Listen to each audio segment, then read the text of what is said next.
Viva chegou ao Biosfera. Sabia que dentro de poucos anos Portugal vai ter a eletricidade mais cara do mundo devido ao Plano Nacional de Barragens e aos parques eólicos? Feitas as contas, estas novas barragens vão produzir 0% de energia líquida. Mais à frente explicamos como se chega a este valor.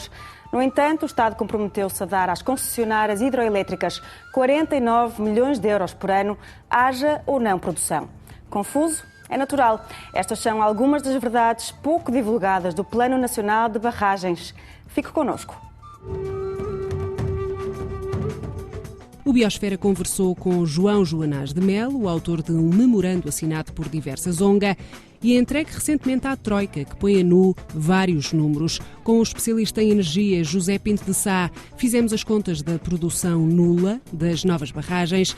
Sabia que a linha do Tua poderia ficar ligada à alta velocidade espanhola dentro de 2 anos? Fique a conhecer tudo com Daniel Conde, do Movimento Cívico pela linha do Tua, José Silvano, presidente da Câmara de Mirandela, e Pedro Couteiro, da Coagrete, da EDP, apenas o silêncio. Pela primeira vez fez-se as contas de quanto vai custar ao Estado, ou seja, a todos nós, avançar com o Plano Nacional de Barragens. O resultado são 16 mil milhões de euros. Significa também um aumento de 10% na fatura elétrica das famílias ao longo dos anos. Para os especialistas em energia e para os críticos das barragens, há falta de transparência em todo o processo. Na Foz do Tua, as obras da nova barragem correm a todo vapor. O empreendimento hidroelétrico recebeu luz verde em maio de 2009, com a emissão da Declaração de Impacto Ambiental. No início deste ano, as obras arrancaram. Foz Tua é uma das 10 barragens a integrar o Plano Nacional de Barragens, com elevado potencial hidroelétrico. Este foi explicado ao povo português como parte da solução para a independência energética do país, mas nunca ninguém explicou quanto é que isso nos ia custar até hoje. Os números oficiais apontam para um investimento nestas 9 grandes barragens de cerca de 3.600 milhões de euros. E isto é o valor que vai ser pago às empresas construtoras que vão construir as barragens. Só que isto não é o custo real do empreendimento. O custo real do empreendimento vai ser isto, mais o lucro das empresas elétricas, a EDP, a Iberdrola, a Endesa, mais os juros dos empréstimos que vão ser pagos aos bancos que vão estar envolvidos no negócio. O custo total disto, não existem números oficiais, nós fizemos os cálculos, serão aproximadamente 16 mil milhões de euros. 16 mil milhões de euros é praticamente 20% do dinheiro que o FMI e o Banco Central Europeu emprestaram a Portugal em maio deste ano. O investimento poderia ser justificável se garantisse de facto uma produção energética considerável, mas segundo o plano de barragens, estas vão ter capacidade para produzir 1,7 terawatts-hora por ano, ou seja, apenas 3% da eletricidade que o país consumiu em 2010. Contudo, estes números só dizem metade da verdade. Se adicionarmos à equação a energia que as barragens vão consumir para bombear água, o ganho energético é zero. No total, estas novas barragens ou reforço das antigas vão produzir 175 megawatts em média, como se estivessem a produzir sempre este valor, vão produzir 175 megawatts oriunda dos rios. Isto é o que vai ser acrescentado, isto é o que resulta, de facto, do aproveitamento dos rios que as barragens trazem. Portanto, isso significa que é água que é armazenada nas albufeiras e depois há uma barragem que cria um desnível e que permite depois que esta água seja turbinada, transformada em eletricidade. 175 megawatts.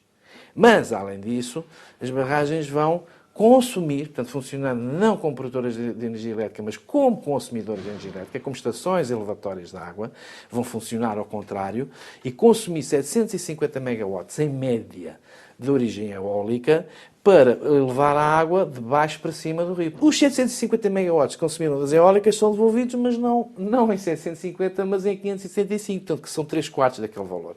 Porquê? Porque 1/4 desta energia de origem eólica vai-se perder no processo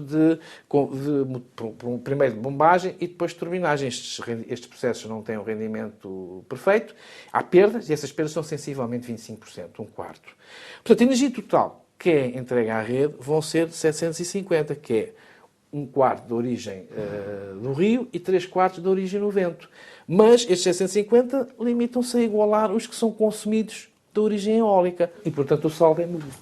Mas a maior parte da produção de energia eólica é de madrugada, portanto há aqui claramente um excesso. O que as barragens vão fazer é armazenam esta energia eólica aqui, para a devolverem à rede nas horas de maior consumo. Portanto, as barragens efetivamente prestam um serviço à energia eólica. Este mix energético nunca foi testado anteriormente noutro país. Ninguém sabe, aliás, se vai funcionar. E existem várias razões que levam a questionar o sucesso do esquema. Do ponto de vista das barragens, o negócio é o seguinte. As barragens compram a energia a esta hora, portanto, madrugada, muito barata, porque, como ela é em excesso em relação à procura, tem um preço muito baixo, pode ter até um preço zero. Tem acontecido em várias horas do dia, nestas alturas de excesso de produção eólica, a energia está a custo zero, basicamente ninguém quer. E, portanto, eles podem comprá-la a um custo zero e depois vendem-na nas horas de ponta ao custo máximo, porque é na altura em que há maior procura, cerca de 8, 9 cêntimos. E isso pode ser, por quilowatt-hora, e isso pode ser suficiente para rentabilizar o investimento nas barragens. As concessionárias são, portanto, umas privilegiadas. Por um lado, compram barato e vendem-nos caro. Por outro, são as únicas a poder comprar energia eólica, tendencialmente a 0 cêntimos. O consumidor particular paga sempre uma tarifa fixa pela eólica, mesmo que a compre numa hora de excesso de produção. Em 2010, esse valor foi de 9,5 cêntimos por quilowatt-hora. Na sua fatura, esse subsídio não vem descrito como custo de energia, mas sim como custos de interesse geral. Neste caso, além dos 9,5 cêntimos que o consumidor vai pagar pela eólica, vai pagar mais, em média, 5, 6 cêntimos, que é o rendimento da barragem. Portanto, isto significa, há umas contas feitas aproximadas, porque não há dados públicos exatos sobre isto, que isto vai levar o custo de energia eólica, que neste cenário, no cenário que existia, de vir a abastecer completamente o país de energia eólica, para valores totais da ordem perto dos 15 cêntimos por quilowatt-hora. Eu diria que isto, se for inteiramente realizado, vai-nos trazer a eletricidade mais cara do mundo, vai-nos igualar e provavelmente fazer ultrapassar os custos de eletricidade na Dinamarca e na Alemanha. Há ainda outro dado que tem passado despercebido à maioria das pessoas.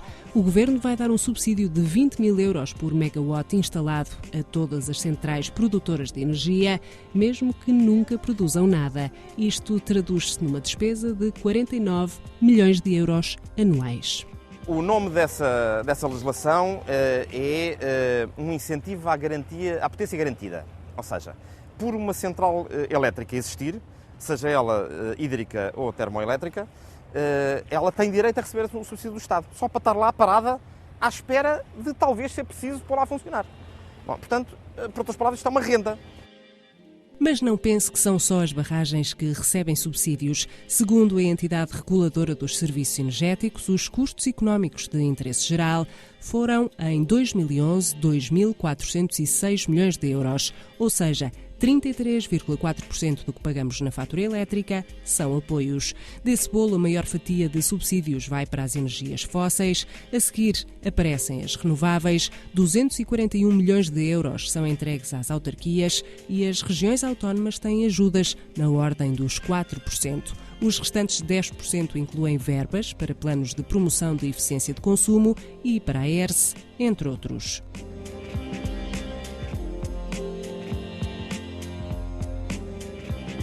O Biosfera questionou o Ministério da Agricultura, Mar, Ambiente e Ordenamento do Território sobre esta medida, mas a resposta veio em branco. Foram razões como esta que levaram várias ONGs a redigir um memorando com todos estes dados e a enviá-lo à Troika. Na região de Foz Tua, enquanto uns defendem a barragem como motor de progresso, outros acreditam que ao submergir esta linha centenária e grande parte do vale, se está a hipotecar o futuro da região. Como medida compensatória pela construção do empreendimento hidroelétrico, os municípios vão receber 900 mil euros por ano. O que é que se pode fazer com 900 mil euros por ano? Não pode fazer nada, mas pode fazer-se. Se a antecipação for 10 ou de 20 anos, dá 9 ou 10 milhões de euros em cada pacote. E isso já é alguma coisa para desenvolver. Agora, tudo isto não é nada se tivéssemos a paisagem com a linha do Tua e não a barragem. Se metade desse dinheiro fosse investido em modernizar a linha entre, neste caso, a Foz Tua e Mirandela, e depois continuando mesmo até Espanha, não tenho dúvida que tinha uma fileira turística que gerava muito mais riqueza do que todos estes projetos que possam vir, que não é certo que venham, mas que possam vir nas contrapartidas desta barragem. Que desenvolvimento houve no distrito de Bragança e em todo o Trás-os-Montes com 10 ou 15 ou 20 grandes barragens que há no território. Não houve desenvolvimento nenhum. Miranda do Douro, outro concelho transmontano, tem 2 grandes barragens, não ofere de rendimentos da EDP por essas 2 grandes barragens o suficiente para pagar sequer a iluminação pública do concelho. Não continuem com essa patranha, com essa mentira de que uma barragem traz desenvolvimento. Isso é mentira. É mais que evidente que as barragens servem, acima de tudo, para viabilizar a energia eólica. Agora importa perguntar, para aproveitar a energia dos parques de vento já instalados no país, precisávamos de novas barragens? Ora, diz o Plano Nacional de Barragens que nós precisamos, para cada 3,5 megawatts de energia eólica, precisamos de 1 megawatt de bombagem. E, portanto, para a potência de eólica que nós vamos ter no país com muito otimismo daqui a 10 anos, nós precisaríamos de cerca de 2.400 megawatts de potência de bombagem. Ora, nós já temos instalado neste momento 2.510, já a funcionar ou em obra. Ou seja, sem nenhuma nova barragem. Portanto, só nas barragens já existentes, entre aquelas que já estão em pleno funcionamento e aquelas que estão a fazer reforços de potência, nós já temos potência de bombagem excedentária em relação àquilo que é preciso para fazer o tal esquema da bombagem. O caderno de encargos do Plano Nacional de Barragens previa uma certa potência, mas depois os valores que foram contratados e aceitos pelos construtores, nomeadamente a EDP, a Iberdrola e a Endesa espanholas, que foram quem ganham os concursos para as barragens, os valores com que eles efetivamente comprometeram em termos de potência são muito maiores do que o que estão no caderno de encargos. O que significa que não vão produzir mais energia, vão ter capacidade de armazenar, de movimentar mais energia eólica para bombagem e depois para turbinagem. E porquê que isso aconteceu? Não é claro, porque não há documentos públicos que permitam entender quais foram as contas que foram feitas. Isto é uma negociata para sacar o máximo possível de dinheiro ao Estado através do subsídio de garantia de potência. Não é uma necessidade de nós termos tanta potência instalada no nosso sistema elétrico. No memorando enviado à Troika, as organizações ambientais afirmam que investir em eficiência energética é 10 vezes mais barato que o plano de barragens e também mais eficaz. Nós temos um potencial de poupança na ordem dos 10% do total de consumos, com investimentos de retorno até 3 anos. Ou seja, investimos agora o dinheiro, dentro de 1 ou 2 ou 3 anos recuperamos o dinheiro e depois é só lucro. Isso permite poupar 10% do total do nosso consumo atual, quer no setor elétrico, quer noutros. Se estivermos dispostos a investir a um prazo um bocadinho mais longo, 6 anos, digamos, o potencial de poupança é mais de 20%. Se estivermos dispostos a ter um período de retorno de 10 anos, o potencial de poupança é próximo dos 30%. 20% a 30% de poupança é, segundo Joanás de Melo, o equivalente a um saldo positivo de 12 mil milhões de euros. A Troika já está na posse de todos estes dados. A plataforma espera agora uma resposta, de preferência um convite para discutir estas e outras informações que têm passado despercebidas aos consumidores. A barragem de Foz de Tua vai submergir uma linha centenária que poderia vir a criar 11 vezes mais empregos que o empreendimento hidroelétrico. Deixar morrer esta linha ferroviária é ignorar as potencialidades do património como fonte de desenvolvimento regional. A partir das 5 da tarde, o movimento do metro de Mirandela adensa-se. É nessa altura que os alunos das 2 escolas da cidade começam a ir para casa. Para muitas pessoas, esta automotora é a única forma de se deslocar ao centro de saúde, à farmácia ou ao mercado. Em 2010 o movimento foi de cerca de 70 mil passageiros. Só que nós, por estimativa, se não fosse esta interrupção entre o Caixão e o Tua, ou pelo menos que desse para ir só até à Brunheda, podiam ter sido 100 mil ou 110 mil. E esta diferença ao longo destes últimos 3 anos, desde agosto de 2008, representa uma perda em termos de bilheteira e em termos de comércio aqui em Mirandela de mais de 2 milhões de euros. O comboio deixou de ir até à Brunheda depois do descarrilamento que em 2008 vitimou 2 pessoas. Imaginemos, por exemplo, a linha do Norte tivesse problemas destes. Eu duvido que entre Lisboa e o Porto se deixasse de investir na segurança da principal linha do país. Porque é que aqui nós, no Nordeste Transmontano, o quê? Somos cidadãos de segunda, não merecemos este investimento? Claro que merecemos este investimento. Daqui a uns anos, o rio Tua, na Brunheda, já não será assim, caso a barragem venha a ser construída. Esta área faz parte dos 16 km de vale a ser inundado pela água da Albufeira. parte da centenária linha do Tua ficará submersa. Este túnel nunca mais será visto. O trabalho hercúleo de centenas de homens que escavaram rocha será afogado pelos interesses hidroelétricos. Esta zona, obviamente, é a mais importante do Vale, porque ela permite a conexão com a linha do Douro, com o Rio Douro, com os seus barcos de cruzeiro e com o restante Trás-os-Montes, quer com Mirandela, quer numa hipótese da linha ser recolocada até Bragança e até Puebla de Sanabria, onde uma linha de caminho de ferro de alta velocidade ligará a Madrid numa hora e meia.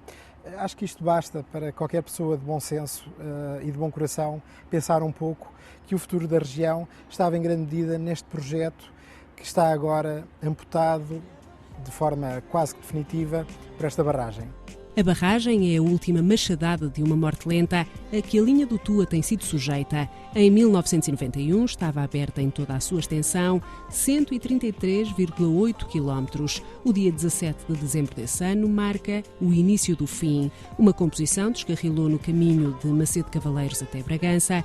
A linha ficou suspensa à espera de obras. Quase um ano depois, a CP retirou o material circulante da estação de Bragança na célebre Noite do Roubo, como é conhecida na região. Durante 3 anos só circularam comboios de Mirandela para o Tua, mas em 1995 a Câmara da cidade criou o metro e reabriu 4 km até Carvalhais.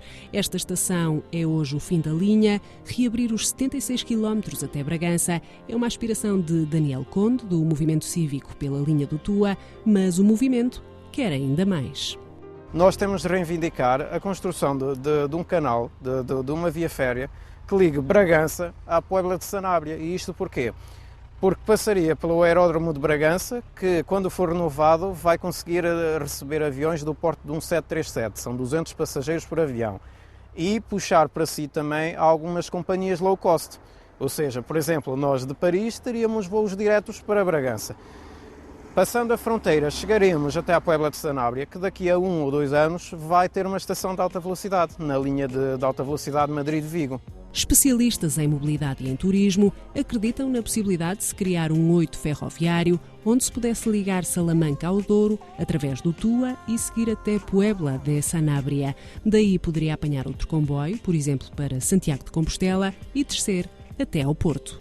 Os custos que essa linha teria até à fronteira, mesmo que fossem consideráveis em termos de umas centenas de milhões de euros, se calhar custavam menos do que o troço da autoestrada transmontana que agora está a ser feito. Portanto, era uma questão de prioridade. O problema é que as prioridades em Trás-os-Montes nunca foram assumidas por nenhum governo. Por nenhum, nem este, nem outro. O Douro é atualmente a terceira região turística mais procurada do país. Para a linha do Tua, essa é uma oportunidade que poderia ser aproveitada, mas o troço mais imponente e singular do Vale vai ficar inundado e com ele a possibilidade de um turismo ferroviário diferente. Um pouco à semelhança dos cruzeiros ferroviários que fazem na Espanha, no norte da Espanha, que seria um comboio a vapor, com refeições servidas a bordo e que viria desde o Tua até Mirandela e futuramente, se a linha chegar outra vez a Macedo e a Bragança e mesmo até à Sanabria, esse comboio faria todo esse percurso. Convém dizer que este comboio histórico é um comboio que já existe, da CP, de via estreita, mas que está parado na régua sem serventia alguma. Está lá a apodrecer, já conseguiram dar cabo da caldeira da locomotiva a vapor por falta de manutenção, etc.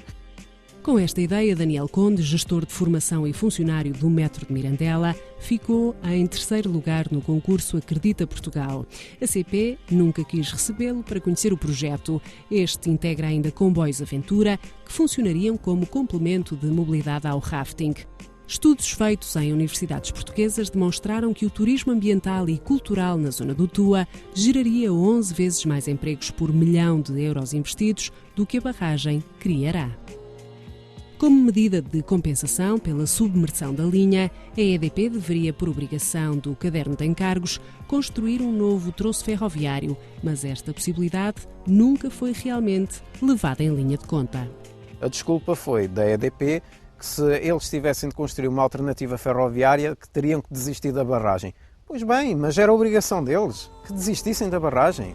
Este parâmetro foi posteriormente alterado e a proposta que existe para Foz-Tua é um plano de mobilidade multimodal. Se imaginarmos alguém a vir da linha do Douro aqui para o Vale do Tua, para o interior de Trás-os-Montes, de forma ferroviária, pelo comboio, ele chega à estação do Tua e tem de mudar para um comboio de via estreita que o leva até um funicular, ou seja, logo aqui tem um transbordo. Chega a esse funicular, passa para o funicular 2 transbordos.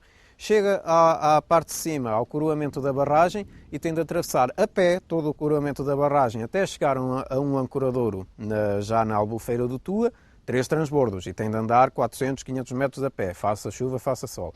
Depois vem de barco até à Brunheda, outro transbordo, e depois na Brunheda muda para o comboio, outro transbordo, e aí sim vai de comboio até Mirandela. E eu pergunto, com toda a honestidade, qual vai ser o turista que vai se sujeitar a uma coisa destas?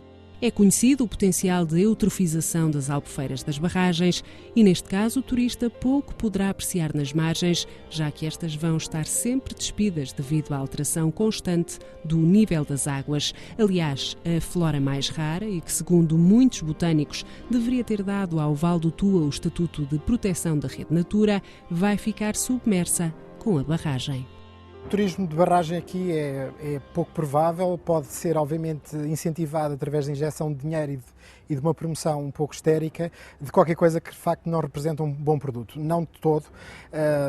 É fácil perceber pela orografia, escarpas muito afiladas, que é difícil utilizar estas zonas. Ademais, a qualidade da água não será de uso balneário com certeza e, portanto, o uso será certamente muito limitado.